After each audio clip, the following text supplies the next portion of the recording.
Ada hal yang bisa kita ambil dari semua pengalaman yang dialami oleh dunia kita, oleh kemanusiaan, dari sudut pandang kebijaksanaan.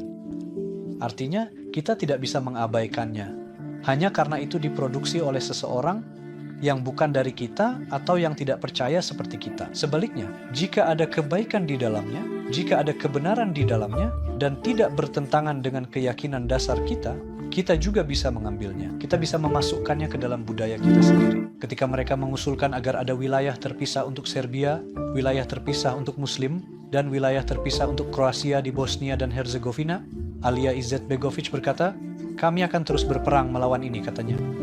Dia berkata, "Kami ingin hidup bersama." Karena hidup bersama berarti menghidupkan. Dan salah satu contoh terpenting di dunia ini masih adalah pengalaman kota Islam. Jika Anda pergi ke Bosnia dan Herzegovina hari ini, beberapa menara masjid telah dibiarkan. Dalam keadaan runtuh, bagian atasnya hancur, tetapi di desa-desa dan kota-kota, gereja dan masjid berdampingan.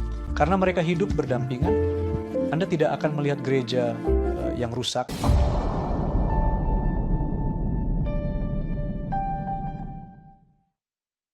Halo semua dari Sekolah Istanbul. Pemirsa yang terhormat, hari ini kita akan berbicara tentang mendiang Alija Izetbegović yang merupakan nama penting bagi dunia pemikiran kita. Tamu kita adalah Profesor Dr. Mahmud Haqqi Akın.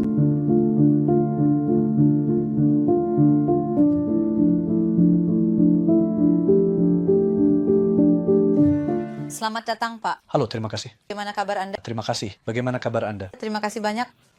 Guru saya, kami ingin berbicara tentang Alija Izetbegović hari ini dengan Anda dalam konteks karyanya. Dia memiliki karya penting seperti Islam di antara Timur dan Barat. Mari kita sebut sebagai mahakarya. Jika Anda mau, kita bisa mulai dalam konteks buku ini. Bagaimana Anda menilainya? Apa pendapat Anda? Buku Islam di antara Timur dan Barat, ya seperti yang Anda katakan, adalah mahakarya Alija Izetbegović. Ini adalah buku di mana semua pemikiran dan pengalamannya terkumpul. Buku ini diterbitkan pada tahun 1984. Artinya diterbitkan ketika Alija Izetbegović berusia 59 tahun. Mereka juga bertanya kepadanya, "Kapan Anda menulisnya?" katanya. Alija Izetbegović memberikan jawaban yang menarik. Dengan kata lain, penulisan buku adalah buku yang di dalamnya pemikiran dan filsafat bertambah. 3 tahun, 4 tahun, 10 tahun bisa jadi ada harapan seperti itu. Kepada wartawan yang bertanya, almarhum Izetbegović mengatakan sejak tahun-tahun sekolah menengah, memang benar begitu. Catatan-catatan yang beliau buat sejak masa sekolah menengahnya, catatan-catatan yang beliau simpan dari bacaan-bacaannya, pikiran-pikiran beliau gabungkan semua itu dan menyebarkan kitab Islam antara Timur dan Barat dalam kurun waktu yang sangat lama. Sangat menulis. Pentingnya buku ini adalah, buku ini tepat dalam bentuk blok Timur dan blok Barat. Di dunia yang bipolar, sebenarnya, dalam kata pengantarnya, segera dapat didefinisikan sebagai seruan bahwa dunia ini akan berubah dan Muslim harus kembali mengambil peran mereka dalam sejarah. Almarhum Izetbegović mengatakan demikian, yaitu seruan tentang bagaimana Muslim akan kembali menjadi aktor dalam perubahan sejarah. Antara Timur dan Barat, Islam terdiri dari dikotomi. Pemahaman Izetbegović juga demikian. Bahkan ada sebuah pernyataan darinya. Dia mengatakan bahwa hingga hari ini ada 3 pandangan dunia, tidak lebih. Mereka adalah Yudaisme, Kristen, dan Islam. Yudaisme terkait dengan materialisme dan keduniawian. Kristen terkait dengan spiritualitas, kehidupan akhirat. Sedangkan Islam berada dalam logika baik dan juga. Artinya Islam menerima baik dunia ini maupun akhirat. Manusia adalah baik tubuh maupun jiwa, yaitu sebuah pemahaman baik dan juga.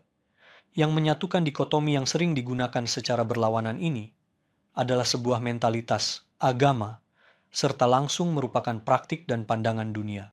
Menurut Alija Izetbegović, Islam di antara Timur dan Barat benar-benar merupakan karya yang sangat berharga. Abad ke-20. Karena juga merupakan sebuah seruan bagi pemikiran Islam dan masyarakat Muslim, saya ingin mengatakan, ini adalah kontribusi yang sangat penting. Oleh karena itu saya juga merekomendasikan kepada para penonton. Maksud saya membaca buku Islam di antara Timur dan Barat oleh Alija Izetbegović memberikan banyak hal kepada seseorang. Kreta. Bagaimana pendekatan Ali Izetbegovic untuk mencapai persatuan di masyarakat Muslim? Guruku, Ya, sekarang Ali Izetbegovic tentu saja seorang Muslim, seorang cendekiawan Muslim. Dia melihat dunia dari sudut pandang dunia Islam. Artinya dia menerima Islam baik sebagai sebuah dasar pemikiran. Dia juga menjalani Islam sebagai praktik kehidupan dalam hidupnya sendiri. Pandangan-pandangannya juga sesuai dengan Islam. Ali Izetbegovic berkembang untuk Begu. Hadia Izetbegovic, ketika melihat masyarakat Muslim, dia melihat adanya keadaan yang kontradiktif. Menurut Izetbegovic, ada krisis dan kebingungan di masyarakat Muslim. Dan kebingungan ini, di dasar krisis ini juga terdapat krisis moral. Izetbegovic menyebutnya seperti ini, yaitu telah terbentuk jarak antara Islam dan umat Muslim dalam keadaan ini. Bahkan, ini adalah ungkapan aforismenya. Islam itu indah, tetapi di mana posisi kita dalam hal ini? Katanya, sebagai umat Muslim, di mana kita berada? Karena praktik umat Muslim dalam hubungan yang mereka bangun dengan dunia menunjukkan adanya perubahan dan masalah yang muncul ketika Anda tidak hidup sesuai dengan ajaran yang Anda yakini, dengan agama yang Anda yakini, maka terbentuklah sebuah kekosongan. Disinilah kontradiksi berasal dan krisis juga berasal dari sini. Alia Izetbegovic, dia mencoba menganalisisnya. Melihat masyarakat Muslim, dia bertanya. Ini adalah pertanyaan yang diajukan sejak abad ke-19. Seperti diketahui, apakah Islam menghalangi kemajuan atau semacamnya? Pertanyaan seperti mengapa masyarakat Muslim tertinggal? 19. Pertanyaan yang diajukan sejak pergantian abad ke-20. Terutama, sejak paruh kedua abad ke-20, Ali Izetbegovic mulai lebih aktif, yaitu sejak tahun 60-an. Pada periode ketika dia mulai menulis, menerbitkan majalah, dan menghasilkan karya, almarhum Izetbegovic melihat adanya perpecahan di masyarakat Muslim. Di satu sisi perpecahan ini ada kaum Barat. Dan mereka sendiri mendefinisikan mereka sebagai orang-orang yang bertentangan dengan nilai-nilai tradisional mereka. Ada tipe-tipe yang terasing dari masyarakat mereka sendiri, tradisi mereka sendiri, agama mereka sendiri, lebih banyak mengadopsi pemahaman positifis dan meniru Barat. Di sisi lain, ada yang menentang segala sesuatu yang baru, menjalani Islam sebagai elemen budaya dan sesuatu. Hanya mengulangi karena ada di masa lalu. Jadi tanpa mempertanyakan apa itu sebenarnya, tidak terlalu cenderung untuk beradaptasi dengan dunia yang berubah. Tidak tenden lebih kelompok agama yang tampak lebih religius dan sikap tradisionalis. Mereka disebut konservatif. Ali Izetbegovic. Namun dia mengatakan bahwa kedua kelompok ini mewakili sebuah polarisasi, mewakili perpecahan budaya, bahwa mereka tidak akan bisa saling memahami dan pada saat yang sama tidak akan memiliki peran dalam membangun masa depan masyarakat Muslim. Oleh karena itu, seruan Alia Izetbegovic adalah untuk mereka yang juga mengetahui, yang baru mengetahui Barat, dan dia sendiri bisa disebut sebagai seorang ahli filsafat Barat yang sangat baik. Bahkan, untuk buku Islam antara Timur dan Barat, dia ditawari untuk menerimanya sebagai tesis doktoral filsafat. Dia benar-benar sangat menguasai filsafat Barat. Dan dia adalah seorang pria Barat, jika dilihat dari metode, dia berasal dari Bosnia dan Herzegovina, yang ada pengaruh dari Eropa. Namun di sisi lain, dia juga bukan orang yang sepenuhnya menyetujui segala perubahan dalam peradaban Barat. Dia sangat menyadari kontradiksi tersebut. Dia juga sangat menyadari krisis kemanusiaan. Dan Alia bahasa Indonesia Z. Begovic di sisi lain memiliki budaya wahyu yang serius. Dia sangat mengikuti Al-Quran dan Nabi Muhammad. Kita bisa melihatnya dari teks-teksnya. Kehidupan praktisnya juga sangat sederhana. Dia benar-benar hidup dalam kesederhanaan yang bisa menjadi contoh. Dia adalah orang yang rendah hati, memiliki sifat-sifat seperti kerendahan hati. Oleh karena itu, tipe yang dicari dan diharapkan adalah tipe yang terdidik, sadar akan zamannya, tetapi memiliki kaki tetap pada Islam. Dia menginginkan tipe ini untuk berkembang sepenuhnya. Dia mengatakan bahwa tipe ini belum sepenuhnya berkembang. Ia yang mungkin mengingatkan kita. Ini sangat mirip dengan apa yang disebut Mehmet Akif sebagai asem. Sangat mirip dengan tipologi. Tipe ya asem. Baiklah, di sini Pak, apa solusi yang diusulkan oleh Izetbegovic dalam konflik antara tradisi dan modernitas? Maksud saya, Anda menyebutkan sebuah pengamatan di sini. Apakah ada solusi yang diusulkan untuk ini? Apa itu? Ya, pertama-tama, solusi yang diajukan oleh Izet Begovic kepada kita. Masalah khusus adalah pendidikan. Artinya masyarakat muslim harus terdidik. Untuk menjadi kuat, Anda juga harus terdidik. Katakanlah hanya menjadi kaya dengan sumber daya bawah tanah seperti minyak, atau hanya menjadi kaya melalui perdagangan lain tidak membuat Anda kuat. Anda juga harus memiliki pengetahuan. Mengetahui bukan hanya mengulangi sesuatu. Misalnya, jika kita percaya bahwa dunia sedang dalam krisis, dunia telah menjadi tempat yang bermasalah. Jika kita mengatakan bahwa dalam keadaan depresi. Jika kita mengidentifikasi ini, tidak hanya untuk muslim, tetapi juga untuk orang-orang di barat, orang-orang di timur, untuk kapitalis, dan juga untuk sosialis, apa alternatif yang kita tawarkan? Menurut Alia Izetbegovic, kita perlu mengembangkan tipe manusia yang menyadari semua ini dan dapat menawarkan alternatif. Oleh karena itu, pendidikan sangat penting.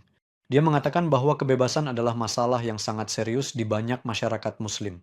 Padahal dasarnya moralitas adalah kebebasan. Dia mengatakan bahwa seseorang yang tidak bebas juga tidak bisa menjadi seorang muslim.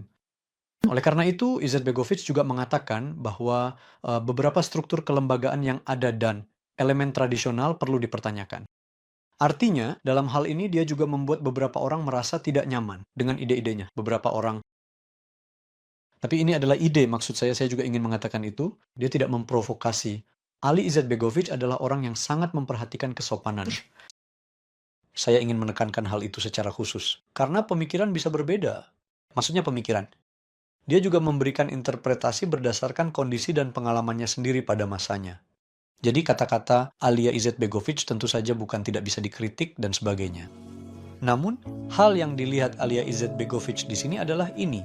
Artinya, masyarakat muslim perlu mengalami proses islamisasi kembali yang menekankan pada pendidikan, pengetahuan, kebebasan, dan moralitas yang menjadi dasar dan juga mengatasi keterasingan dunia, maksud saya keterasingan manusia. Sementara itu, artinya, yang akan membuat kita kehilangan kemanusiaan, berhenti menjadi subjek moral, dan menjadi budak dari sistem yang ada. Dia mengidentifikasi dan menyatakan bahwa perlu menghentikan arah ini pada masanya, dan bahkan mengatakan bahwa hanya muslim yang harus melakukannya. Artinya bukan hanya akan melakukannya, tetapi harus melakukannya. Bukan? Tapi saya ingin menyebutkan satu hal lagi. Ketika dia pertama kali dipenjara, pada tahun 1946, ketika dia dijatuhi hukuman penjara oleh rezim komunis sebagai anggota organisasi pemuda muslim, Alia Izetbegovic saat itu mengatakan bahwa komunisme kemungkinan besar akan runtuh menjelang akhir abad ini. Dia mengatakan bahwa pada akhir abad ini, Islam akan kembali menjadi alternatif di dunia. Dan saat itu usianya baru, 21 tahun. Dia membuat prediksi seperti itu. Sekarang, bertahun-tahun kemudian ketika menjadi presiden, saat berbicara di organisasi konferensi Islam atau tempat serupa, dia mengatakan bahwa dia benar dalam satu hal, yaitu komunisme runtuh. Karena komunisme adalah rezim yang bertentangan dengan manusia. Oleh karena itu, ia akan runtuh. Namun, Islam akan kembali menjadi alternatif di dunia. Dia mengatakan bahwa dia salah dalam prediksinya. Mengapa saya salah? Karena umat muslim masih belum bisa melakukan langkah itu. Dan ini menunggu mereka dalam sejarah sebagai tanggung jawab mereka, seperti yang dia komentari. Baiklah, Anda menyebutkan tentang ide-idenya mengenai pendidikan dan kesadaran, guru saya. Model seperti apa yang dia tawarkan di sini? Jika kita memperluas ini sedikit, apa saran-sarannya mengenai pendidikan? Apakah dia mengadopsi atau merekomendasikan pendidikan yang berlandaskan Islam? Apa itu? Atau pasti seperti ini. Seperti yang Anda ketahui, ada sebuah perkataan dari Nabi kita, bahwa kebijaksanaan adalah barang hilang milik orang beriman. Dimanapun dia menemukannya, dia harus mengambilnya. Ada hal yang bisa kita ambil dari semua pengalaman yang dialami oleh dunia kita, oleh kemanusiaan, dari sudut pandang kebijaksanaan. Artinya, kita tidak bisa mengabaikannya. Hanya karena itu diproduksi oleh seseorang yang bukan dari kita, yang tidak percaya seperti kita. Sebaliknya, jika ada kebaikan di dalamnya, jika ada kebenaran di dalamnya, dan tidak bertentangan dengan keyakinan dasar kita, kita juga bisa menerimanya. Kita bisa memasukkannya ke dalam budaya kita sendiri. Pandangan Ali Izetbegovic juga sejalan dengan arah ini, karena dirinya mendapatkan pendidikan dengan gaya barat. Tetapi organisasi pemuda muslim sangat penting. Saat masih di sekolah menengah, Ali Izetbegovic bersama dengan teman-temannya yang sebaya, niche, sebagian adalah siswa sekolah menengah, sebagian adalah mahasiswa dan lulusan universitas. Mereka membaca buku bersama dengan para pemuda dalam situasi tersebut. Mereka berusaha menyadari dunia. Cara kerja sistem di dunia, berbagai ideologi, mereka berusaha untuk mengetahuinya. Saya berbicara tentang tahun 1940-an, yaitu pada masa Perang Dunia Kedua. Mereka berpikir bahwa perlu mengetahui beberapa bahasa asing. Dan bukan mengulangi sesuatu. Lihat, bukan pemikiran skolastik, tetapi pemikiran yang dinamis, gukar, dan kritis. Ali Aisyah Bogosh sangat mementingkan pemikiran kritis, tetapi bukan hanya itu, dia telah menyatakan. Jadi dia menulis catatan seperti ini di penjara. Jika aku jadi kamu Muslim, saya akan memasukkan pelajaran pemikiran kritis ke semua sekolah Muslim di Timur, katanya. Sayangnya, katanya, Timur belum melewati sekolah yang kejam ini dan ini adalah sumber dari banyak kelemahan. Memiliki perspektif kritis. Karena jika kita tidak memiliki perspektif kritis, kita tidak dapat mempertanyakan situasi kita saat ini. Kita akan menerimanya atau bereaksi terhadapnya. Kita bereaksi tanpa menawarkan alternatif. Hal yang sangat ditekankan oleh Alia Izet Begovic terkait pendidikan dan pembelajaran adalah mempertanyakan situasi yang ada, dan yang lainnya adalah mengambil yang baik, mengambil hal-hal yang berkaitan dengan kebijaksanaan. Namun di sisi lain tentu saja, menghasilkan alternatif baru tanpa kehilangan sikap Islami. Di sini, dalam pendidikan anak-anak, perempuan juga harus mendapatkan pendidikan, membaca. Tingkat melek huruf pada masa itu jauh lebih rendah. Dan ini adalah sebuah keseluruhan. Karena moral, seperti yang Anda ketahui, bukanlah sesuatu yang terkait dengan jenis kelamin. Tidak ada moral yang diturunkan terpisah untuk pria dan terpisah untuk wanita. Allah Subhanahu wa taala. Dalam teladan Nabi juga sama. Artinya, di sini kita harus menyadari bahwa moral dan kebebasan adalah konsep yang jauh lebih luas. Namun dia juga mengatakan bahwa kita perlu mempertanyakan kondisi kita sendiri di sini. Bahkan dalam buku Deklarasi Islam oleh Alia Izet Begovic ada statistik yang diberikan. Masalah pendidikan adalah salah satu masalah paling penting dari situasi kunas zaman dan kelemahan kunas yang kita hadapi. Maksud saya, ketika kita berbicara tentang pendidikan Islam, bukan pendidikan Islam seperti ini, misalnya, saya akan memberitahu Anda judul salah satu artikelnya. Apakah kita membesarkan seorang Muslim atau seorang pengikut? Sekarang dia mengatakan bahwa kebanyakan dari agama kita, kelompok struktur agama, berusaha membesarkan pengikut yang langsung menaati mereka. Mereka tidak mempertanyakan apapun dan menerima apapun yang kami berikan. Dia sepenuhnya menentang hal ini. Sebaliknya, kami ingin orang yang bebas, dinamis. Kita harus berusaha membesarkan individu yang bermoral. Struktur yang ada, lembaga yang ada. Karena ini bukanlah sesuatu yang tak tergantikan, bisa dikritik. Tapi tentu saja, berdasarkan apa mereka dikritik, dengan cara yang benar, teratur dalam sebuah sistematik, kita juga harus terbuka terhadap kritik seperti ini. Ada sudut pandang kritis. Kepemimpinan Ali Izet Begovic. Baiklah Pak, bagaimana dia menjadi contoh dalam mengatasi perpecahan budaya? Ya, ini juga masalah penting menurut saya. Karena Ali Izet Begovic tidak hanya tetap sebagai seseorang yang menulis buku, menulis artikel, dan menghasilkan pemikiran. Artinya, dia juga memiliki dampak dalam praktik. Ia juga sebagai presiden seperti yang Anda ketahui. Ada 10 tahun masa jabatan sebagai presiden di Bosnia dan Herzegovina. Tentu saja, sebagian besar dari ini terjadi selama perang dan pasca perang. Dalam kondisi yang luar biasa. Itu juga harus dipertimbangkan. Namun, dia adalah seseorang yang hidup sederhana, yaitu hidup sesuai dengan keyakinannya. Dalam hal ini tidak ada yang akan berbuat tidak adil kepada Alia Izet Begovic. Bahkan musuh-musuhnya pun tidak. Menurut saya ini penting.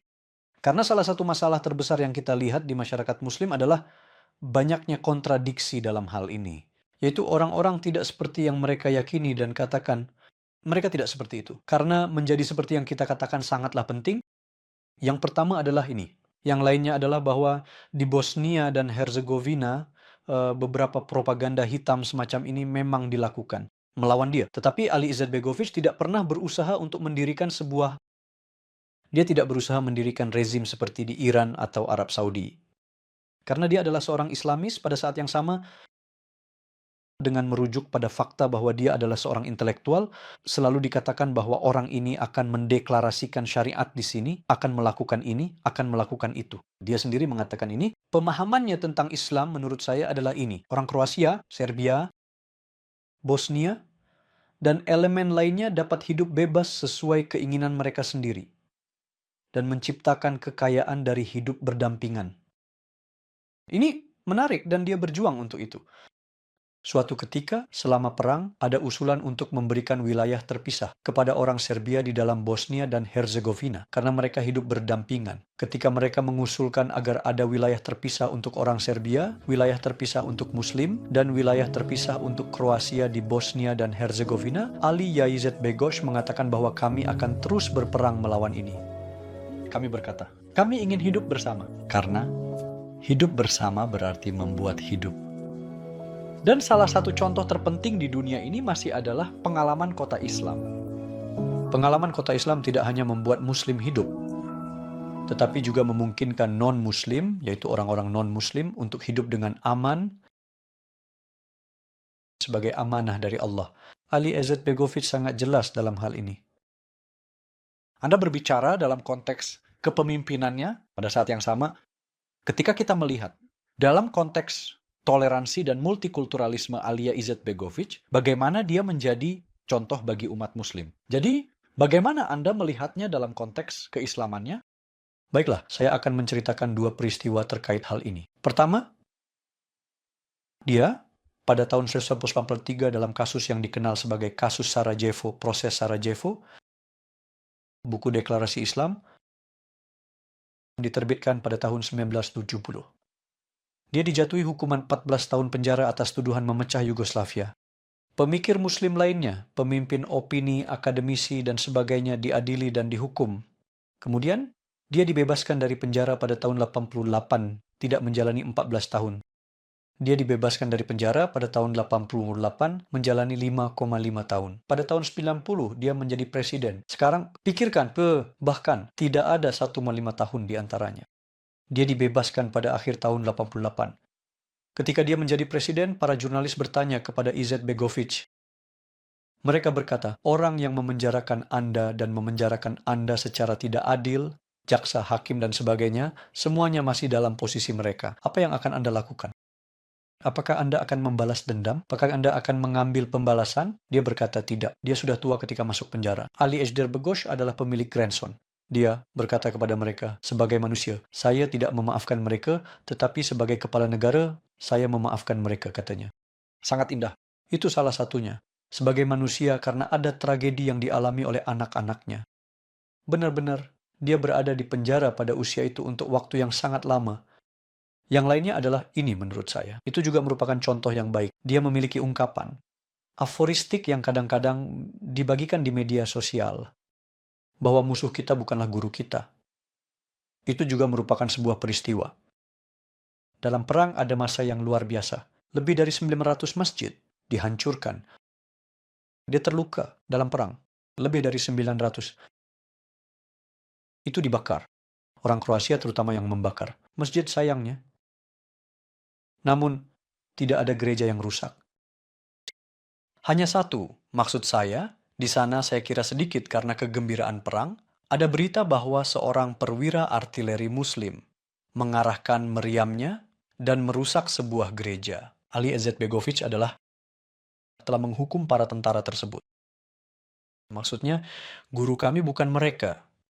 Jika Anda pergi ke Bosnia dan Herzegovina hari ini, beberapa menara masjid dibiarkan dalam keadaan runtuh. Bagian atasnya, dalam keadaan runtuh. Namun di desa-desa dan kota-kota gereja dan masjid berdampingan, karena mereka hidup berdampingan, Anda tidak akan melihat gereja yang rusak. Keduanya menjadi contoh yang indah, Pak. Pada saat yang sama, dia adalah seorang politisi. Dalam konteks moral dan politik, dia juga menunjukkan keseimbangan ini. Bagaimana Anda menilai ini? Menurut Anda, bagaimana dia menjaga keseimbangan di sini? Sekarang Anda tahu politik dan moral selalu dianggap sebagai topik yang tegang. Telah dievaluasi. Sejak awal, yaitu dalam teks klasik, kita politik dan kekuasaan, terutama kekuasaan itu sendiri, apa yang akan membatasinya? Kita terus membaca diskusi tentang ini. Ada ketegangan etis di sini dalam dirinya sendiri. Tentu saja, ini juga merupakan sesuatu yang dipikirkan oleh Alija Izetbegović. Dan di sisi lain, pada masa yang luar biasa, dia juga adalah pemimpin partai politik sekaligus presiden. Dan Alija Izetbegovic adalah seseorang yang mengalami semua ini. Sekarang kebijaksanaannya datang jauh sebelum politiknya, kita harus menetapkan itu. Sejak awal, artinya Alija Izetbegovic bukanlah orang yang mengorbankan moralitasnya. Hanya karena mendapatkan kekuasaan. Ini adalah sesuatu yang sangat menarik. Itu adalah hal pertama yang mempengaruhi saya selama tahun-tahun kuliah saya. Saat itu, pidatonya diterbitkan. Yaitu sebelum perang dimulai, inilah awal Bosnia. Pembentukan republik di Bosnia dan Herzegovina, pertama sebagai federasi, kemudian proses deklarasi kemerdekaannya, kemudian perang dan pidato yang dia berikan selama perang. Saya sangat terpengaruh oleh hal ini. Bahkan dalam pidato yang dia berikan selama perang, dia tetap berpegang pada prinsip-prinsip. Ada sebuah pidato partai dan akhirnya dijadikan judul untuk sebuah buku yang juga merupakan kumpulan pidato. Kita tidak akan menjadi budak. Kita tidak akan menjadi budak, tetapi mengapa kita tidak akan menjadi buta? Kita akan mematuhi hukum, mematuhi prinsip-prinsip. Hanya karena kita memiliki kekuatan, bukan berarti kita bisa menggunakannya tanpa batas. Bahkan itu adalah ucapannya. Ada ungkapan bahwa kekuasaan merusak, kekuasaan mutlak merusak secara mutlak, dan sebagainya. Dia mengatakan bahwa kekuasaan memiliki kekuatan yang merusak. Selalu ada kekuatan merusak dalam kekuasaan. Untuk dapat melawan, dia menekankan rasa takut kepada Tuhan. Dia mengatakan bahwa hanya moralitas yang didasarkan pada rasa takut kepada Tuhan yang dapat melawan hal ini. Dalam hidupnya sendiri juga ini, saya melihat dia menerapkannya, yaitu seorang pria yang bahkan bisa mendapatkan rasa hormat dari musuh-musuhnya. Ali Ezet Bey ini sesuatu. Bagaimana dia mendapatkan rasa hormat dari musuh-musuhnya? Pertama-tama, dengan mematuhi prinsip-prinsip dalam perang, lihatlah, orang-orang yang berperang melawannya memulai perang dengan mengatakan, kami tidak akan meninggalkan muslim di sini karena mereka kehilangan keseimbangan antara moral dan politik. Dia mengatakan sebaliknya, dia berkata, saya akan membiarkan orang yang tidak seperti saya hidup di sini. Lihatlah, seseorang berperang demi sebuah ideal. Yang lain apa yang bisa kita katakan? Hidup untuk kesenangan primitifnya. Hidup untuk kebenciannya, untuk balas dendamnya. Di Izetbegovic tidak ada hal seperti itu. Di sini, kita melihat bahwa dia membangun hubungan antara politik dan moral dengan sangat seimbang. Saya juga ingin merujuk pada hal ini. Karena terkait Alija Izetbegovic antara timur dan barat dalam Islam, bahkan ketika ditanya, dia berkata bahwa mungkin saya adalah seorang... Dia berbicara tentang konseptualisasi, yang mungkin menjadi kontribusi saya pada sejarah pemikiran, drama dan utopia. Sekarang dalam dram dan utopia, Anda tahu adalah gambaran masyarakat ideal. Namun, dalam gambaran masyarakat ideal ini, ya, bagaimana kejahatan dapat dihilangkan? Sebenarnya mencoba menemukan jawaban untuk pertanyaan ini. Utopia. Dan dari struktur masyarakat di mana kebaikan mendominasi, setidaknya mereka mengidealkannya. Menurut Ali Izetbegovic, sumber dari banyak rezim totaliter adalah utopia. Karena mereka memiliki satu kebaikan tunggal dan memaksakannya kepada semua masyarakat. Dengan baik, seolah-olah dari sudut pandang mereka yang berpikir secara fasis atau mereka yang memiliki pola pikir totaliter, ini baik, bagus sekali. Ketika semua orang berpikir sama, seolah-olah semua masalah akan terpecahkan. Tidak. Izetbegovic juga mengatakan bahwa ini bertentangan dengan realitas manusia. Perbedaan di antara manusia, pemikiran yang berbeda adalah kondisi yang berasal dari sifat manusia itu sendiri. Dia mengatakan ini sebagai penentangan terhadap utopia dan bahwa tidak ada utopia di dunia ini. Anda tidak bisa menciptakan surga di bumi. Tidak pernah. Karena ketika Anda mencoba menciptakan surga di bumi, Anda harus mengecualikan mereka yang tidak seperti Anda. Ali Begovic. Terutama negara-negara blok timur ini, saya juga memasukkan Nazi sebelumnya, tetapi maksud saya setelah Perang Dunia II. Setelah Perang Dunia II, negara-negara blok timur berusaha memaksakan sebuah utopia ke dunia, dan dia dengan tegas menentang hal ini. Bahwa tempat ini tidak bisa menjadi sebuah utopia, tetapi pada akhirnya dia mengatakan bahwa kita juga mengambil tanggung jawab ini. Baiklah, dunia tidak akan menjadi surga di bumi, tetapi dunia bisa menjadi tempat yang lebih baik. Berjuang untuk itu. Itulah sebabnya politik dan kekuasaan hanya bisa dibatasi oleh moralitas. Saat membicarakannya, kita juga harus ingat bahwa kita sedang berbicara tentang orang seperti itu. Ali Izetbegovic adalah seseorang yang telah mengundurkan diri dari kepresidenan. Dan salah satu alasan pengunduran dirinya dari kepresidenan ditulis dalam bukunya Kesaksian Saya Terhadap Sejarah sebagai berikut. Saya tidak ingin mati sebagai presiden. Ini juga sangat penting. Ya, itu adalah akhir yang sangat indah, Pak. Seperti semua anekdot yang Anda sebutkan, ini juga menunjukkan betapa berharganya nama ini. Kami sangat berterima kasih. Untuk komentar Anda, tidak akan selesai berbicara, kita berbicara tentang seorang cendekiawan bijak. Mari kita buka pintu bagi para penonton kita juga untuk membaca, untuk memanfaatkan buku-buku lainnya. Kami terima kasih. Saya yang berterima kasih. Pemirsa yang terhormat, kita berbicara tentang cendekiawan besar Alim Z. Begovic hari ini. Sampai jumpa di episode berikutnya. Selamat tinggal.